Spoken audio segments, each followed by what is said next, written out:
All right, so tip one, get away from unquantifiable grip pressures. Everyone's heard through the police academy or in the military, 60% pressure with your dominant side grip and 40% with your non-dominant side grip when shooting a pistol. These are unquantifiable to the human brain. The way I like to use this in my class is I just ask a student to shake my hand at 60% pressure on their dominant side grip and the other student 40% on the non-dominant side grip. More often than not, the person that I ask to grip my hand at 40% pressure is actually gripping harder than the person I asked to grip 60% pressure. So we need to get away from these grip pressures.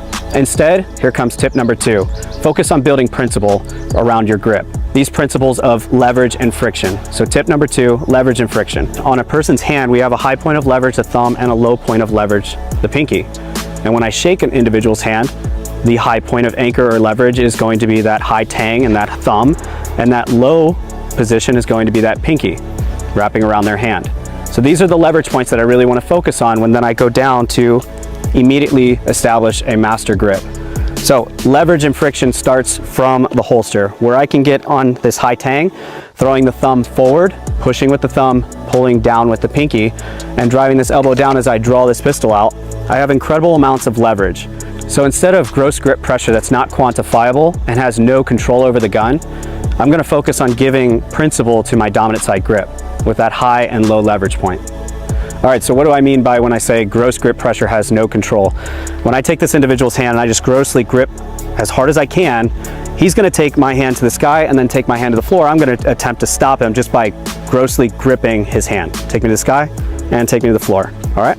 Now what do I mean by giving principle to that high leverage point and that low leverage point? I'm going to come high on the tang, throw that thumb forward, push with the thumb, pull with the pinky. Now take me to the sky, take me to the floor. And notice there's a vast difference when I do that. I commonly do this in the courses just so that students see what I mean by getting away from that gross grip pressure. All right, so after we've shown you how to actually build a good dominant side grip built off leverage principle, now we're going to talk about the friction. Don't overthink friction. Friction is just going to be the application from surface area to surface area.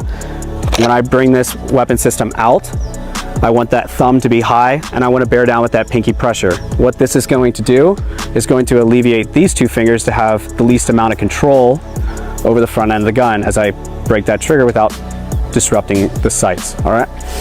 Now with the non-dominant side grip, I want the same principles added. That non-dominant side grip, I want a high point of leverage, meaning the right underneath the trigger guard. I want to come up and under with my index finger, wrap under and pin.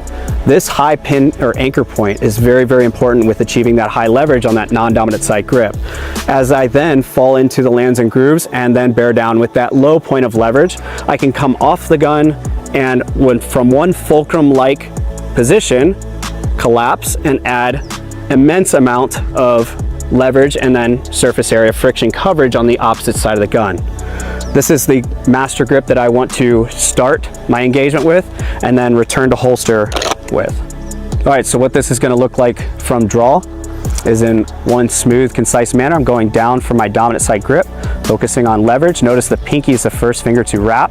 From there, coming out, driving the elbow down, feeding the hand at that high point of leverage on the support side hand, pinning that high anchor point, pinning the low anchor point, and then collapsing that fulcrum-like leverage down onto the opposite side of the gun. All right, moving on to tip number three. Quit spending your time out on the range trying to train out anticipation. Instead, understand it's a human behavior that it's ingrained into all of us. Instead of focusing on not anticipating for recoil impulse, we should be focusing on leverage and friction within our grip principles. That way we're focused on what's important, not disrupting the sights as we break the shot. Normally I see shooters spending time on the range. They'll put a round up here and try not to knock it off, or they'll put a dummy round into the magazine and they'll fire, dummy round, and if they see the nose of the gun fall, they know they anticipated the round. If you just accept the fact that anticipation is ingrained into our human behavior and it's not something that you can train out, you'll be more focused on that high point of leverage and that low point of leverage, alleviating these two fingers from putting the most amount of disruption on the nose of the gun as I break the shot. If you notice, as I just grossly grip this pistol and I come onto the trigger and I say now, the nose of the gun gets severely deviated over to that left side. Those low and left impacts as a right-handed shooter is most commonly diagnosed as anticipation, when really it's just the physical translation of your mental anticipation, putting not just mental input of telling you or the gun when to go off, it's also you tensing up on your grip. So when I tense up with these two fingers, the nose of the gun wants to go down and to the left, which is the reason why my rounds are now grouping low and left.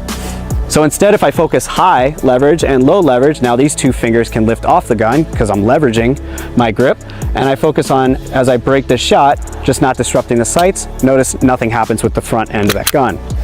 That is why I'm so against training out anticipation. Tip 4, a structured, not stressed presentation from draw.